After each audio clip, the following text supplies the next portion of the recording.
Hello everybody, welcome back to another light novel review. Today I am reviewing volume number 1 in Kazuma Kamachi's light novel series, A Certain Magical Index. Now it's taken me a while to get around to this one just because I watched the anime of this a couple years ago, and when I first bought this book, the anime was just too fresh in my mind and I couldn't get into it, so I've put it off. Finally, I got around to reading it. So in this volume, we are introduced to Academy City. Now, Academy City takes up a chunk of Tokyo. It's pretty much walled off, self-contained, and it's called Academy City because it has a number of schools and is mostly populated by students. But they're not just any students. These are actually students that it's been decided that they have the potential to become what are called espers, which essentially are scientifically created magic users. Although it's not, well, that's an oversimplification, but really, basically what it is they're using drugs and training to try and bring out telekinetic powers, psychic powers, pyrokinesis, all these different sort of abilities that we could otherwise attribute to magic, but in this case, they're being scientifically and chemically created. Our main character, Toma Kamijo, is a student in the Academy City. He's a bit of a flunk out, and he's considered to be a rank 0, meaning that he has pretty much 0 aptitude for any ability. One day he decides to air out his futon and discovers a young girl draped over the railing of his 7th floor balcony. She's dressed in a white nun's habit and says her name is Index and that she's running from sorcerers who are hunting her down. Toma becomes involved in all of this, and, well, the rest, as they say, is, a 17-novel-long series. Now, this is Volume 1. I'm going to try and deal with Volume 1 as itself. Again, I've seen the anime, so I have some vague knowledge of stuff that happens later on. Volume number 1 really does a good job of A, introducing us to the setting of Academy City. B, I really, really liked this whole idea of magic, which is true magic, versus espers, which are scientifically created users of supernatural abilities. And the whole concept that people who have been altered as espers are incapable of doing magic because the whole reason magic exists is for normal humans to exceed their own human limits. I thought this was a really neat idea, and I can't recall whether it's developed a whole lot later on in the series. I really hope so, because to me that I think was one of the cooler notions that's in this book.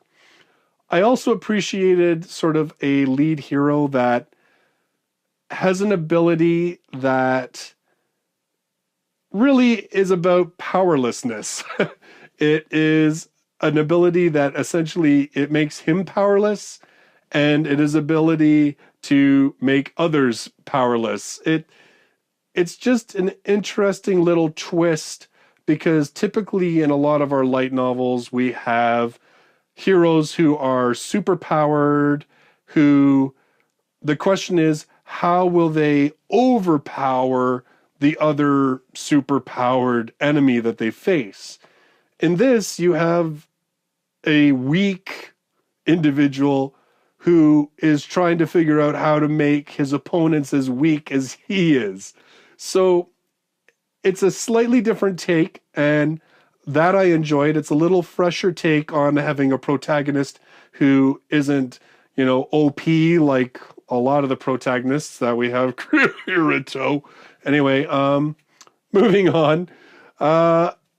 It was also nice to have sort of a female character that had a little bit of smarminess to her, that would bite when she got upset or angry. I mean, Index is a little bit different than our typical wish fulfillment female character. So we have a really cool setting. We've got some neat ideas. We've got a protagonist who is just that little bit different in terms of his ability set than a lot of other characters. And we have a female character who has an interesting backstory and has quite a few sort of both cute and funny quirks to her.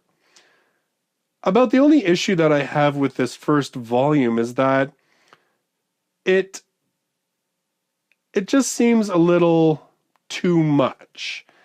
It just seems like Toma goes just a little too far for someone he's only recently met. And even Index is sort of the same. It feels to me like there wasn't enough build-up of either Toma's character to explain why he's so uber selfless, and there wasn't enough build-up of Index and Toma's relationship to explain why they would each go to such extreme lengths. I guess that's sort of it's about my only real complaint. In fact, the story I kind of liked. I liked a bit the twist sort of that happens at the end that obviously I won't spoil here, but I mean, if you've read the series, you probably know exactly what I'm talking about. So as far as a story goes, I liked that aspect of it. The one thing that I will say, somebody actually said, since they saw that I was reading this and that I'd seen the anime, they said, can you talk about the two? Now, confession time, I don't remember the anime very well. I've watched a lot of stuff since then and, of course, read a whack ton of light novels. But the one thing that I will say is that the way this book opens, I thought worked better as the anime. And really what I mean is Toma and Index's initial sort of interaction with each other, conversation. There was just, I think what it is because in the anime, seeing Index and her facial expressions and stuff, there was that thing that kind of, you could see where Toma would be a bit endeared to her. It doesn't really come across as much when it's just dialogue. He doesn't talk a lot about what she looks like to him and everything else until later on. And even then, I think there's a little bit of that charm to the physical appearance as she's talking and such that, I don't know, to me that helped. To me that helped me understand a little bit why his mind might become a bit more occupied with her, I guess because I had that visual as well. Plus, I think, too, that there are a number of conversations that happen in this book that, of course, have to exist to flesh out the magic system and flesh out sort of the science system and everything else. It doesn't go crazy overboard, which is fantastic. Like, it doesn't read like a text manual. But I think as far as anime having characters that we can see their face, we can see their facial reactions, even sometimes it intercuts with like little side scenes that make things a little bit more clear.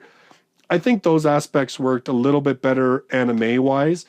But in terms of the story, from what I recall, the anime was a fairly faithful adaptation of this first volume. I don't recall anything that happens in this book that struck me that I was like, oh, that's totally new. I don't recall that at all from the anime. So once again, I don't think that really one is vastly superior over the other. I just kind of liked having that visual aspect during the longer conversations about things. And like I said, it just, I guess, made me a little bit more invested in the characters when I saw them as opposed to just reading their words. So, I mean, you can take that or leave it as you wish. Again, I thought the story of this one was decent.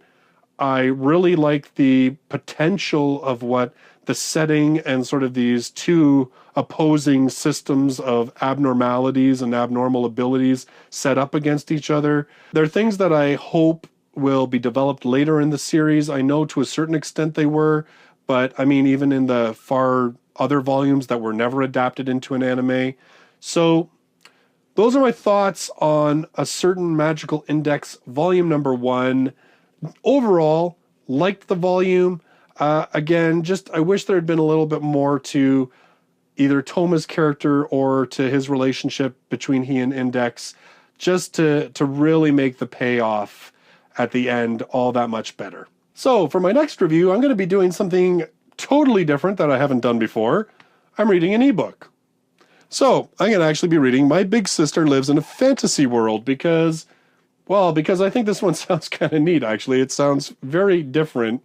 And this one, of course, is from J Novel Club, which is a new provider of light novels. Full disclosure, J Novel Club actually sent me this book to talk about.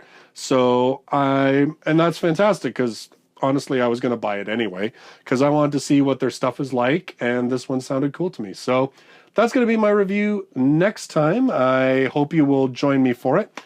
If you're brand new to the channel, don't forget to subscribe.